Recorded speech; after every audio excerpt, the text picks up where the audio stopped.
KF-21 700대 생산시설 증가. 중국 시진핑 치명타 한국 공군력. KF-21 전투기 생산량 증축 소식에 조용히 한국에 줄서는 세계 국가들.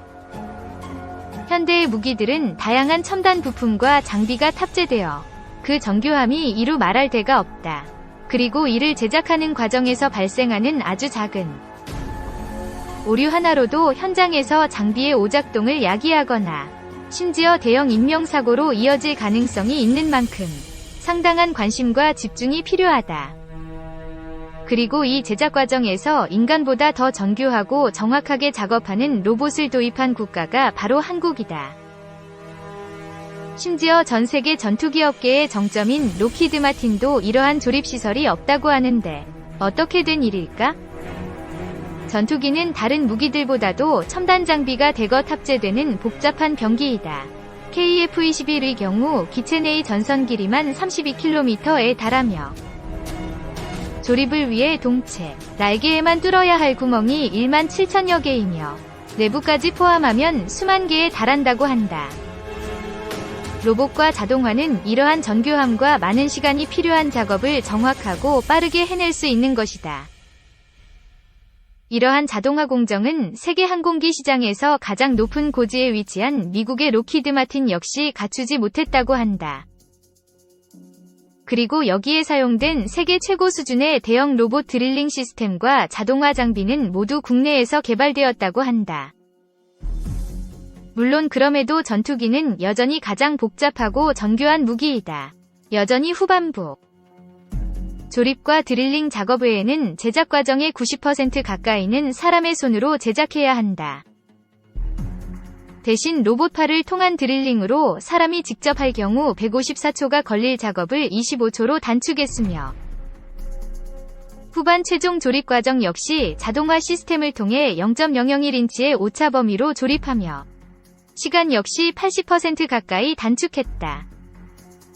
이러한 생산 시스템은 KF-21뿐 아니라 현재 많은 수출 건이 진행 중인 FA-50 역시 적용된다. 생산 시간을 감량함으로써 내수용과 수출용 기체의 생산량을 모두 감당할 수 있게 된 것이다. 네티즌은 이를 통해 큰 걱정을 덜게 되었는데 많은 네티즌은 수출 기체를 위해 공군에 넘길 기체 수가 부족해질 것을 우려했기 때문이다.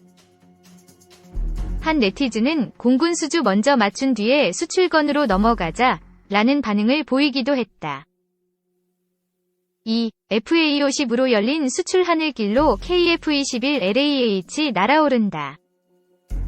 개발에 성공한 20년 전만 해도 T-50 골든 이글 이하 T-50 이 수출까지 될 줄은 상상도 못했죠. 한국항공우주산업 KAI 관계자의 말이다. 국내 최초 초음속기 T-52초도 비행에 성공한 때는 2002년 8월. 올해로 T-50은 개발 성공 20주년을 맞았다. 20년 전 개발됐으나 아직도 팔팔한 현역이다. 현재 공군이 고등훈련기로 160대가량을 운용한다.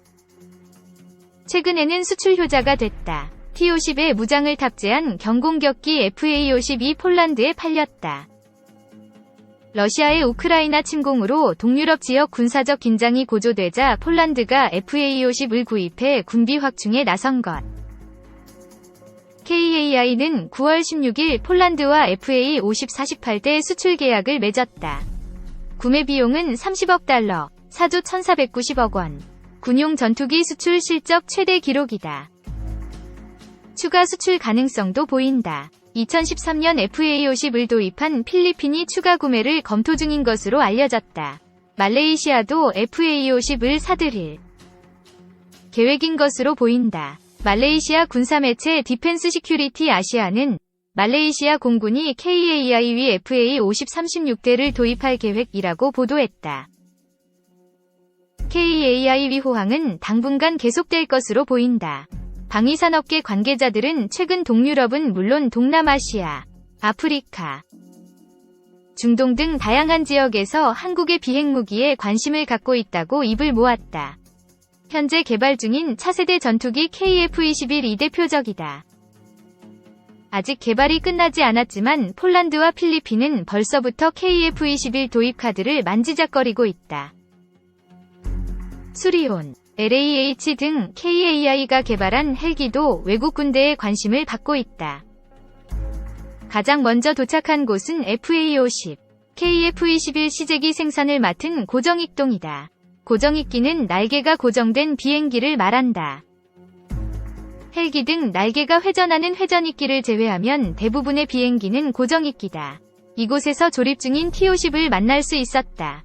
고정익동은 축구장 3개, 크기 21,600제곱미터로 길이만 180m에 달하는 전투기 생산 라인이 늘어서 있었다.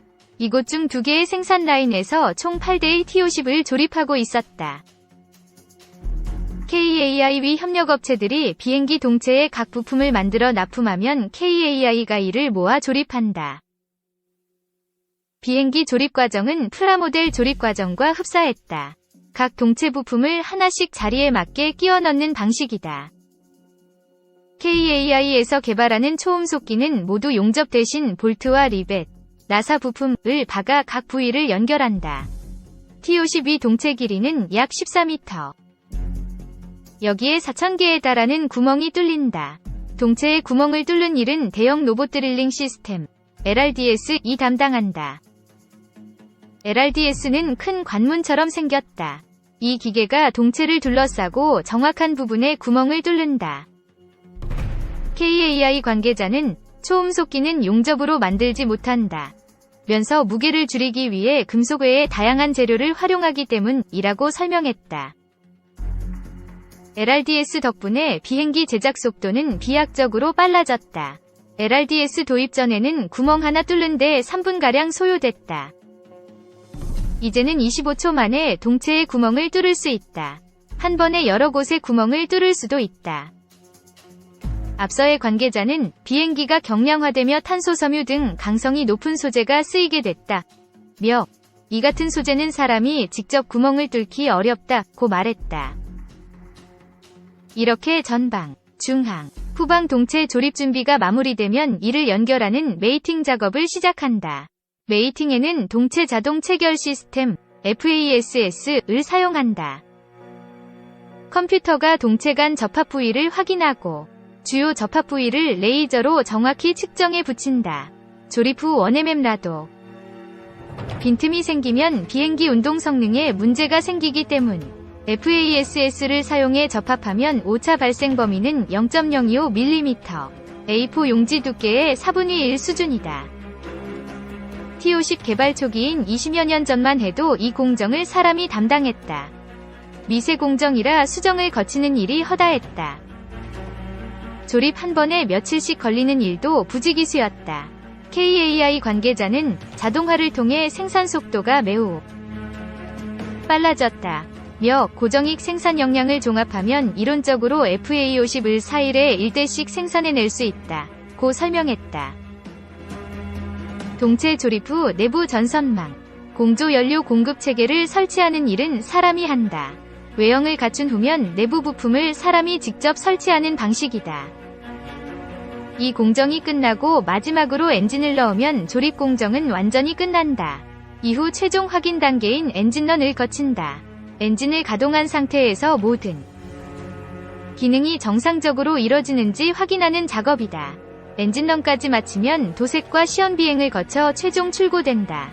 이 과정까지 통상 30개월이 걸린다. 비행기 제작에 이렇게 많은 시간이 걸리는 이유는 군용 전투 훈련기 시장의 특수성에 있다. T-52 1대당 가격은 약 2,500만 달러.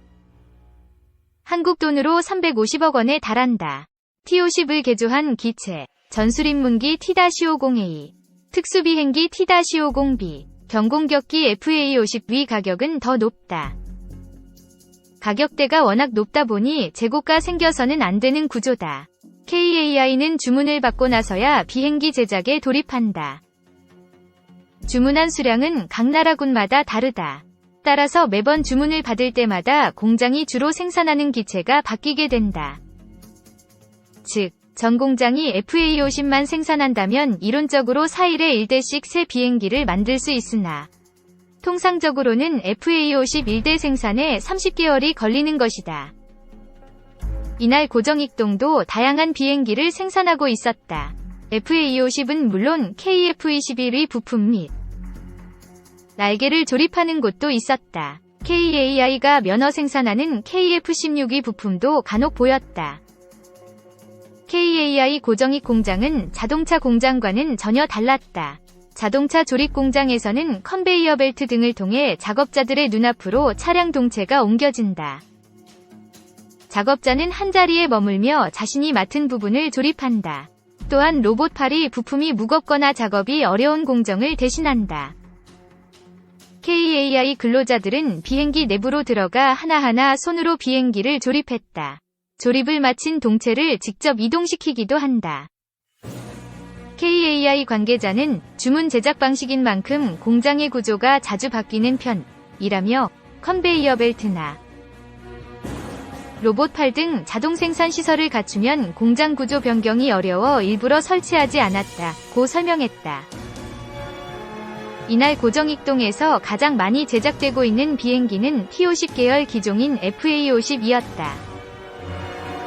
그만큼 T-52 KAI의 효자 상품인 셈이다. 이는 개발 초기 분위기와는 완전히 다르다.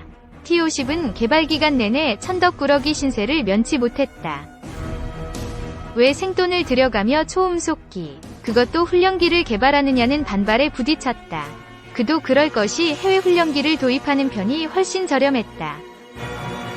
T-50 개발을 주도한 전영훈 골든이글 공학연구소장은 저서 T-50 끝없는 도전에서 이와 같이 밝혔다. 1997년 KAI의 T-50 개발을 위례한 공군은 아음속 고등훈련기를 염두에 두고 있었다. 당시 공군이 내건 기준은 급강하시 초음속 마하 1.2 이상에 도달하고 일반 비행 상태는 아음속, 음속과 같거나 조금 못 미치는 상태 마하 0.3 이상 물결표 1.2 미만이었다. 공군은 초음속기를 원했으나 국내 기술 사정상 이를 이룰 수 없을 것이라고 생각했기 때문이다. 하지만 개발진은 2005년 T-52 초음속 운행 시험을 마쳤다. 이로써 한국은 세계에서 12번째로 초음속기를 자체 생산한 나라가 됐다. 개발은 됐지만 T-50은 세계 시장에서 인기가 없었다. 가격이 너무 비쌌다.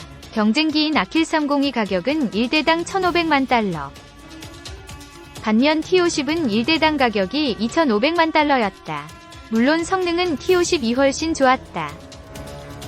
아킬 302 최고 속도는 시속 1060km로 음속에 약간 못 미치는 아음속기다. 반면 T-50은 시속 1851km다. 음속이 시속 1225km이니 이를 훌쩍 넘는 속도다. 성능은 좋았지만 이 같은 성능을 원하는 시장이 없었다. 방산업계 관계자는 T-50 개발 초기인 2000년대 말만 하더라도 미군을 제외한 대부분의 국가에서 아음속 훈련기를 사용했다며 전투기도 아닌 훈련기로서 초음속기는 당시 기준으로 과한 성능이었다고 말했다. 이 같은 과한 성능이 지금의 수출 기회를 만들었다. 각국 주요 전력이 초음속기가 되자 상황이 바뀌었다. 박지원 KAI 고정익개발본부 비행시험팀 시연비행 조종사는 아음속 훈련기로 훈련한 파일럿이 초음속 전투기를 조종해 실전에 나서려면 추가 훈련을 더 거쳐야 한다. 며 아음속 훈련기와 초음속 훈련기는 조종 난이도는 물론 조종 시 파일럿이 받는 신체 부담에도 차이가 크다고 설명했다. T-50에 무장을 탑재하면 실전에서 전투기로 사용이 가능하다. 레이더와 무장 등을 탑재하면 FA-50 경공격기가 된다. 기본 무기만 달면 전술 입문기인 TA-50이 된다. T-50, TA-50으로 훈련을 마친 파일럿은 며칠간의 적응 기간만 거치면 바로 FA-50 실전 투입이 가능하다. 방위산업체 관계자는 T-50, TA-50, FA-50으로 이어지는 실전형 공군 훈련 방식 자체를 도입하고 싶어하는 국가가 많다고 밝혔다. 물론 아킬 30 등 T-50이 경쟁기였던 아음속기도 무장을 단 사양이 있다. 이탈리아는 아킬 30을 개조한 M365를 내놓기도 했다. 폴란드도 M365에 관심을 가졌으나 최종 선택은 KAI FA-50이었다. 이는 초음속기의 실전성 때문이었다. 박지원 조종사는 아음속 공격기도 무장하면 실전 투입은 가능하나 제 역할을 할 가능성은 낮다. 며 FA-50은 초음속기인 만큼 실질적인 임무 수행 능력이 있는 공격기라고 설명했다.